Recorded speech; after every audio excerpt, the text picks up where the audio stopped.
Fire hoses and nozzles.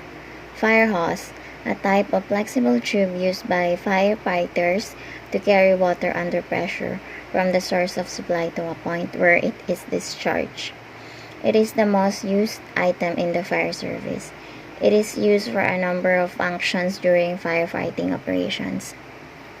Major fibers or materials used in the construction of the outer jacket of fire hose: A. Cotton, B. Nylon, C. Rayon, D. Vinyl, E. Rubber blends, F. Polyester fibers.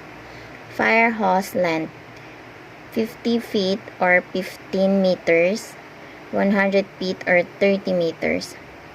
Dimensions of hose: 1925, 2.5 inches, 3 inches, 3.5 inches, and 4.5 inches. 1935, 3/4 inches, 1 inches, 1.5 inches. 1955, 4 inches, 5 inches, 6 inches. Classification by use: 1. Attack hose, 2. Supply hose, 3. Intake hose, 4. Fire extinguisher hose. 1. Attack hose: any hose that is used directly to control and extinguish fire.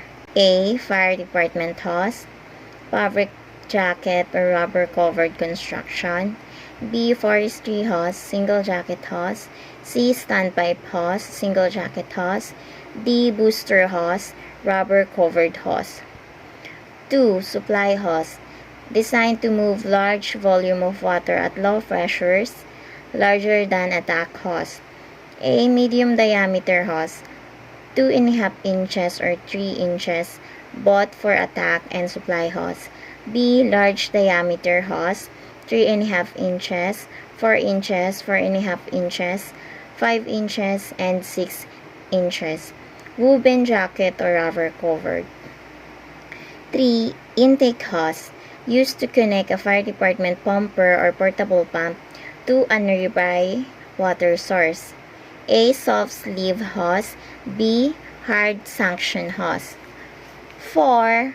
Fire extinguisher hose, used on large extinguisher units that may be stationary, wheeled, or vehicle mounted. A. Conventional extinguisher hose, discharged at pressure no greater than 400 psi. B. High pressure extinguisher hose, can withstand pressure up to 1250 psi. Hose classification by construction: 1. Woven jacket, 2. Rubber covered, 3. Braided hose, 4. wrap hose. 1. Woven jacket. A. Unlined fire hose, no inner tube or liner, used for forestry and standpipe. B. Lined fire hose, consists of one or more woven fabric seamless jackets into which a rubber tube has been inserted or vulcanized. Leak-proof and reduces friction at high velocity, which can withstand higher internal pressure and more resistant to damage by abrasion. 2. Rubber covered. The hose is a rubberized cover that is mildew-proof and resists damage by abrasions and contact with chemicals. A woven tube made of polyester, nylon, or a combination of synthetic fibers coated with nitrate rubber. 3. Braided hose, used in manufacture of booster hose and fire extinguisher hose. A rubber liner is covered with several alternate layers of braided yarn and rubber then vulcanized. 4. Wrap hose, for hard suction hose, constructed by wrapping several layers of diagonally cut fabric around an extruded rubber tube. Fire hose damages and prevention: 1. Mechanical damage, 2. Thermal damage, 3. Organic damage, 4. Chemical damage. 1. Mechanical damage. A. Worn spots, B. Rips, C. Abrasions in the coverings, D. Cracked inner linings, E. Crash or damaged couplings. Mechanical damage prevention. A. Avoid laying or pulling hoses over rough, sharp edges, objects, or corners. B. Provide warning devices to divert traffic. C. Prevent vehicles from running over hoses and couplings. Use hose ramps or bridges. D. Open and close nozzles, valves, and hydrants slowly to prevent water hammer. E. Change position of blends in hose when reloading hose on apparatus. F. Provide chafing blocks to prevent abrasions to hose when it vibrates near the bumper. G. Avoid excessive pumps pressures on a hose lines. 2. Thermal damage. A. Charring due to exposure to excessive heat. B. Melting. C. Weakening of fabric covering. D. Drying out of rubber lining.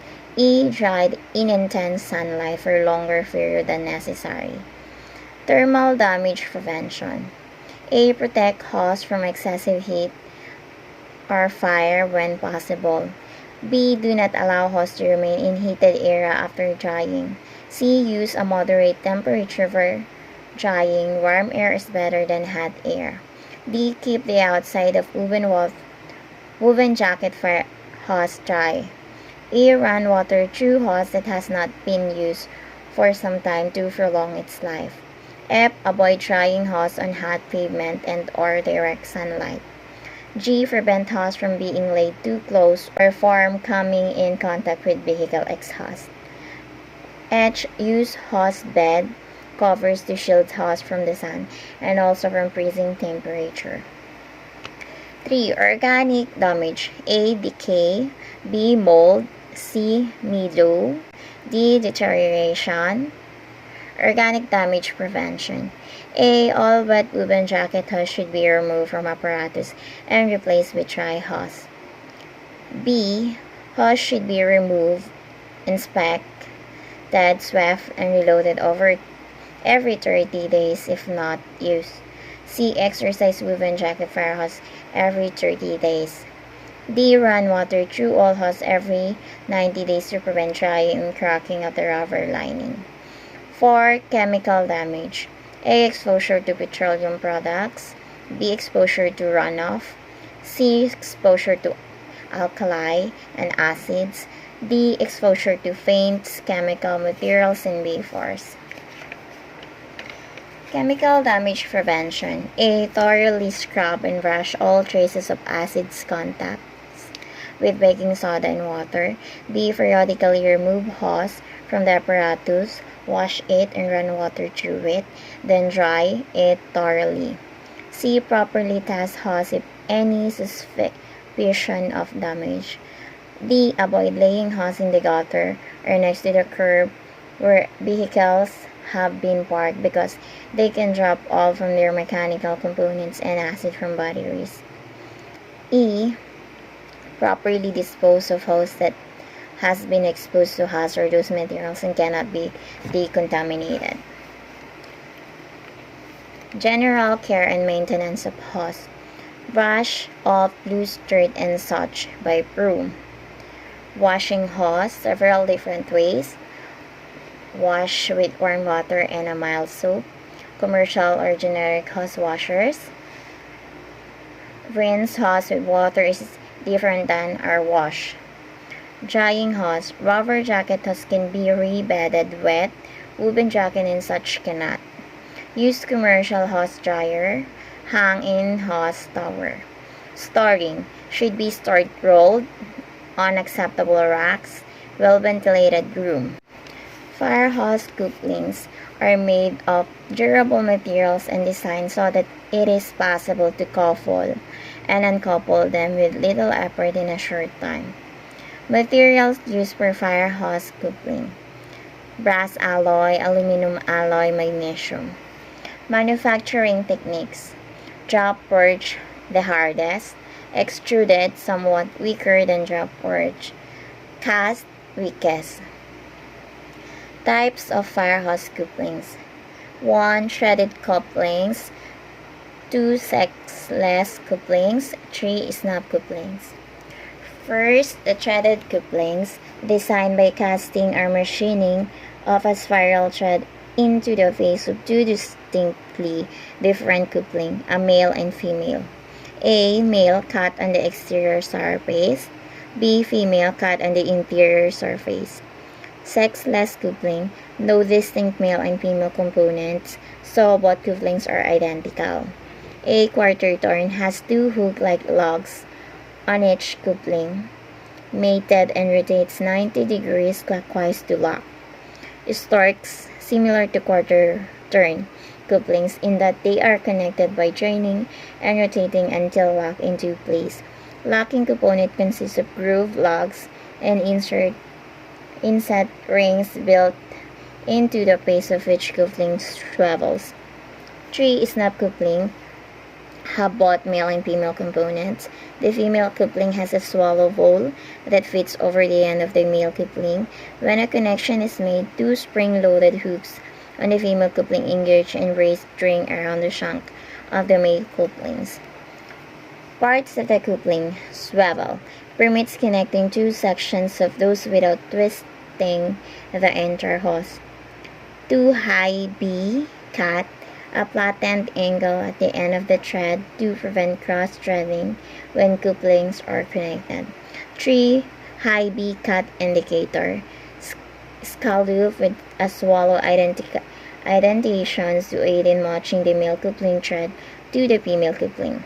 4. Shank, the portion that serves as a point of attachment to hose, sometimes called a tail piece or shell. Lugs, a handle to aid in the tightening and loosening connections, located on the shanks of male and swivel at the female. Couplings, lugs. 1. Rocker lug, usually found on couplings of older hose designs. Tendency to hang up when hose is dragged over objects. 2. Recessed lug, swallow holes drilled in a coupling. 3. Pin lug, a protruding round-shaped lug. Care of fire hose coupling. 1. All parts of the couplings are susceptible to damage. 2. Male threads can be damaged if not protected. 3. Female threads are not exposed, but the swivel is subject to bending damage. 4. Avoid dropping and or jogging. 5. Do not permit vehicles to ride over them. 6. Examine couplings when washing and drying a hose. 7. Clean threads to remove tar, dirt, gravel, and oil. 8. Inspect gasket and replace it cracked or greased. 9. Remove the gasket and twist the swivel in warm, soapy water. 10. Swivel gasket and expansion gasket should be vested after use and or cleaning of the hose. 11. Swivel gasket used to make the connections watertight. 12. Expansion ring gasket used at the end of the hose where it is expanded into the shanks of the coupling. 13. Finish the gasket together between the thumb and index finger. This usually shows any defects or signs of deterioration. Coupling hose connection method techniques. 1. Firefighter foot tilt method. 1. Firefighter between the knee method. 1. Firefighter freehand method. 2. Firefighter method.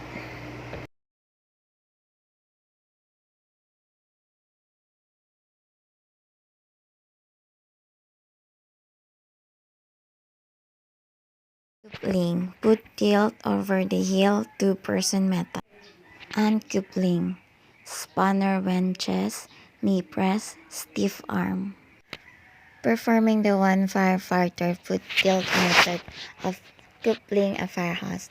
Step 1. Place one foot on the hose behind the male coupling. Push down with your foot to tilt the male coupling upward.